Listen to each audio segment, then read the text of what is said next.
دوستان ما اینجا یه گلدون خانم داریم که وقتی بهش میگیم نخ رو جوش بده اینقدر نخ رو حرارت میده که دود از سر این نخ بلند میشه و وقتی دو سر نخ رو روی هم میذاره یه همچین زوایدی میزنه بیرون.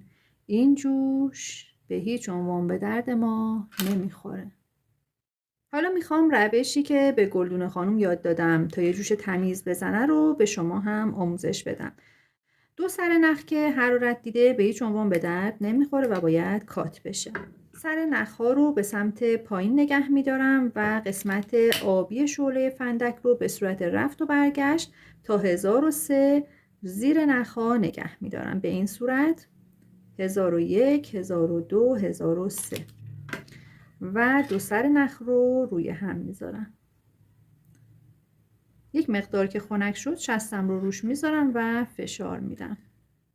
جوشی که من دادم ترک نداره و پاره هم نمیشه، ولی یک مقدار تمیزکاریش رو انجام میدم که با سطح نخ یکی بشه. زایده هایی که اگه از اطراف بیرون زده رو کات میکنم و مجدد شعله فندک رو زیر قسمت جوش نگه میدارم و به صورت دورانی دستم رو حرکت میدم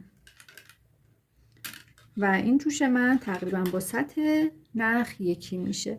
این کار رو تا 2 یا 3 بار میتونید انجام بدید. اگه مثل من وسواس بیشتری دارید میتونید باز اگه احساس کردید از جای بیرون زده بگیرید و دوباره حرارت رو زیر نخ نگه دارید و مجدد به صورت دورانی با سطح نختون یکیش کنید. این جوشی که من دادم نه ترک داره که باز بشه و نه زیاد مشخصه و محکم هم هست.